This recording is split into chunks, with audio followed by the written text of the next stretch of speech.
علی بھائی، اگلا سوال ہے، میں نے اپنے بچپن میں ایک ذمہ دار بریلوی عالم اور مناظر مولانا سعید احمد اسد حفظہ اللہ کی زبانی ایک واقعہ سن رکھا ہے جس کی تصدیق علی بھائی سے مطلوب ہے۔ کیا یہ واقعہ درست ہے کہ سیدنا موسیٰ علیہ السلام جب مصر سے شام کے لیے نکلے تو اپنے ساتھ حضرت یوسف علیہ السلام کا جسم مبارک بھی قبر اقدس سے نکال کر ہجرت کو روانہ ہوئے تھے؟ پلیز وضاحت فرما دیں۔ دیکھیں جی، جو سعید احمد اسد صاحب ہیں نا جی، حافظہ اللہ تعالیٰ، ان سے میری ملاقات بھی آپ کو پتہ ہے فیصل آباد میں ہوئی تھی۔ یہ بریلوی مکتب فکر کے چند ایجوکیٹڈ علماء میں سے ہیں۔ مجھے صحیح طرح یاد ہے کہ 1996 میں، یعنی آج سے 24 سال پہلے، جب میں انجینئرنگ یونیورسٹی میں سیکنڈ ایئر میں پڑھتا تھا تو ویکینڈز پہ میں گھر آیا کرتا تھا، تو ان کی ایک میلاد کے موقع کے اوپر تقریر تھی۔ اس تقریر میں نے پہلی دفعہ شیخ ناصر الدین البانی رحمہ اللہ تعالیٰ کا نام ان کے منہ سے سنا تھا۔ میں خود بھی اس وقت کٹر بریلوی تھا، تو مجھے یاد ہے کہ سعید اسد صاحب اس وقت کہتے تھے، اس وقت داڑھی بھی ان کی کالی تھی، کہ اس وقت البانی صاحب بھی زندہ تھے۔ البانی صاحب فوت ہوئے 1999 میں، تو کینسن اور سعودیہ ایک بیٹھے ہیں نا دا، ٹھیک ہے، تو حالانکہ وہ ان کا بھی کوئی نہیں ہے۔ اب اس نے اہل بیت کی محبت میں جو احادیث جمع کی ہیں نا، تو میں نے آپ کو بتایا کہ عنقریب اس کو بھی یہ رافضی کہہ دیں گے۔ وہ ان کا نہیں تھا، وہ اللہ اور اس کے رسول کا ماننے والا تھا، بڑا محب اہل بیت بندہ تھا رحمہ اللہ تعالی۔ تو البانی صاحب کا تعارف میں نے پہلی دفعہ ان سے سنا۔ میں نے بھی سعید احمد اسد صاحب سے یہ والی حدیث خود سنی تھی۔ خیر اس وقت تو مجھے اتنا آئیڈیا نہیں تھا حدیث کی کتابوں کا۔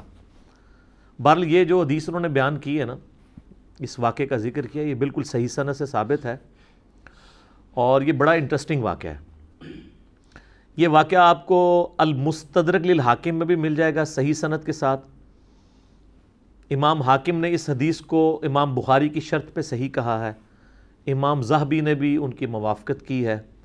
یہ حدیث جو ہے وہ مسند ابی یعلا میں بھی موجود ہے صحیح سند سے، صحیح ابن حبان کے اندر بھی موجود ہے۔ یہ حدیث تفسیر ابن کثیر میں بھی موجود ہے۔ تفسیر ابن کثیر میں جو سورہ الشعراء کی آیت نمبر 52 ہے نا، حضرت موسیٰ علیہ السلام کے بارے میں آتا ہے نا کہ اللہ تعالیٰ فرماتا ہے کہ ہم نے ان کی طرف وحی کی تھی، وَأَوْحَيْنَا إِلَىٰ مُوسَىٰ أَنْ أَسْرِ بِعِبَادِي إِنَّكُمْ مُتَّبَعُونَ۔ ہم نے موسیٰ کو وحی کی کہ تم راتوں رات میرے بندوں کو، وہ 6 لاکھ کے لشکر کو بنی اسرائیل کے یہاں سے لے کر نکل جاؤ، بے شک تمہارا پیچھا کیا جائے گا، یہ لوگ تمہارے پیچھے آئیں گے۔ وہ پیچھے آئے تو سمندر میں اللہ نے راستہ بنا دیا، بنی اسرائیل تو نکل گئے، اور اسی راستے میں جب فرعونی نکلنے لگے تو اللہ نے دونوں پارٹ ملا دیے، قرآن میں آتا ہے، تو تباہ و برباد کر دیے گئے۔ تو اس آیت کے کانٹیکسٹ میں یہ سورہ الشعراء پارہ نمبر 19 آیت نمبر 52 کے کانٹیکسٹ میں امام ابن کثیر اس حدیث کو لے کے آئے ہیں جو حاکم کے اندر موجود ہے، کہ نبی صلی اللہ علیہ وآلہ وسلم کسی گاؤں ایریا میں تشریف لے گئے، تو وہاں پہ ایک دیہاتی شخص تھا، اس نے آپ صلی اللہ علیہ وآلہ وسلم کی مہمان نوازی کی۔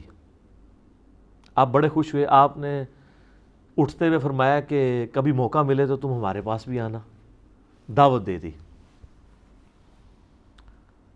اس کے لیے تو آنر کی بات تھی۔ کچھ عرصے بعد وہ نبی علیہ السلام کو ملنے کے لیے آیا، آپ صلی اللہ علیہ وآلہ وسلم نے اس کی خوب مہمان نوازی کی، ایک تو بدلہ اتر گیا۔ پھر آپ نے اینڈ پہ فرمایا، مانگ کیا مانگتا ہے؟ اس نے کہا یا رسول اللہ ایک اونٹ چاہیے جس پہ میں اور میرے گھر والے سواری کر لیں، ہاں اس پہ کجاوا بھی ہونا چاہیے، یعنی اچھی سیٹیں لگی ہوئی ہوں، اور 2-4 بکریاں مل جائیں جن کا دودھ دو کہ میں اپنا اور اپنا فیملی کا سلسلہ چلا لوں۔ یار اس زمانے میں بس سبسسٹنس لیول پہ یہی لائف گزارنے کا ذریعہ ہوتا تھا۔ یہ آج کل تو ہم جو لائف گزار رہے ہیں نا، یہ اس وقت کا امیر آدمی بھی نہیں تھا گزار سکتا۔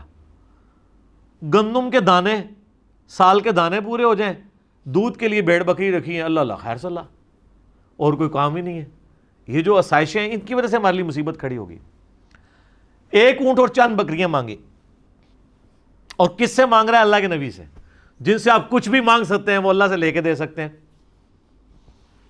تو نبی اسلام فرمایا اوے تجھ سے تو وہ بنی اسرائیل کی بڑھی اچھی رہ گئی اوے, جس نے موسیٰ علیہ السلام سے تو اس سے بہت بڑی چیز مانگ لی تھی. اچھا, تو صحابہ نے کہا یا رسول اللہ وہ بڑھیا کا کیا قصہ ہے؟ تو آپ فرمایا کہ ہوا یوں کہ جب بنی اسرائیل مصر سے نکلے شام جانے کے لیے موسیٰ علیہ السلام کے ساتھ, تو وہ راستہ بھول گئے. تو حضرت موسیٰ علیہ السلام نے جو بنی اسرائیل کے علماء تھے نا, ان کو بلایا, ان سے مشورہ کیا جائے کہ یہ مسئلہ کیا ہے. تو انہوں نے پھر بتایا کہ حضرت بات یہ ہے کہ حضرت یوسف علیہ السلام, حضرت یوسف علیہ السلام کی نسل سے تھے نا, آگے بنی اسرائیل میں سے تھے نا حضرت موسیٰ علیہ السلام.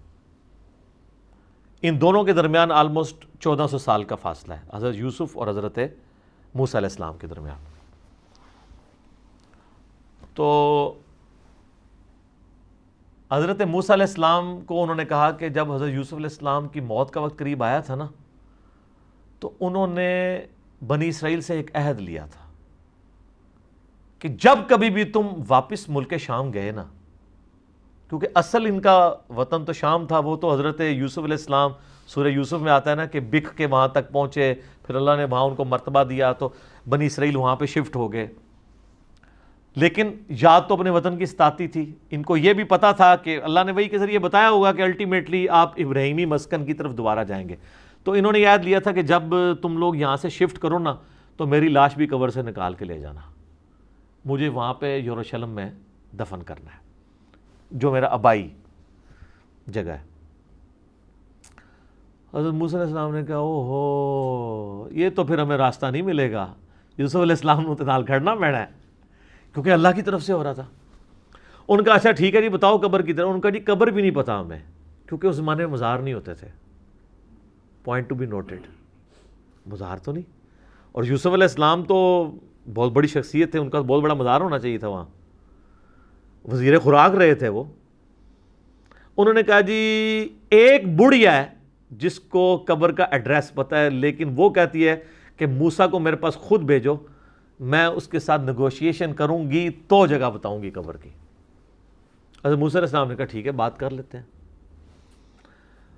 تو کہا اماں بتا. انہوں نے کہا اس طرح نہیں ہے, مجھے اس کا معاوضہ ادا کرنا ہوگا. حضرت موسیٰ علیہ السلام نے کہا اس کا معاوضہ کیا؟ وہ تو ایکسپیکٹ کر رہے تھے کوئی پیسے, کوئی مال, کوئی بکریاں, کوئی اونٹ, جس طرح اس صحابی نے بھی مانگ لیا. انہوں نے کہا جی معاوضہ یہ ہے کہ میں جنت میں تمہارے ساتھ رہوں گی. اللہ, حضرت موسیٰ علیہ السلام کا رنگ فاق ہو گیا, چہرے پہ ناگواری کے اثار آ گئے کہ یہ کیا مانگ رہی ہے, پھر دوسرا ہی میرے اختیار میں بھی نہیں ہے. تو حدیث کے الفاظ ہیں اللہ تعالیٰ نے اسی ٹائم حضرت موسیٰ کو وحی کی کہ آپ کمٹمنٹ کر لیں اس کے ساتھ. اوہ ہائے ہائے, دینے والا تو اللہ ہے نا جی. تو موسیٰ علیہ السلام نے کہا ٹھیک ہے. اس لیے حضور نے اس اعرابی کو کہا او یار تو اسے تو بڑھیا اچھی رہ گئی, یعنی تو مجھ سے جنت میں میرا پڑوس مانگ لیتا, تو نے مانگی تو دنیا کی چیز مانگی.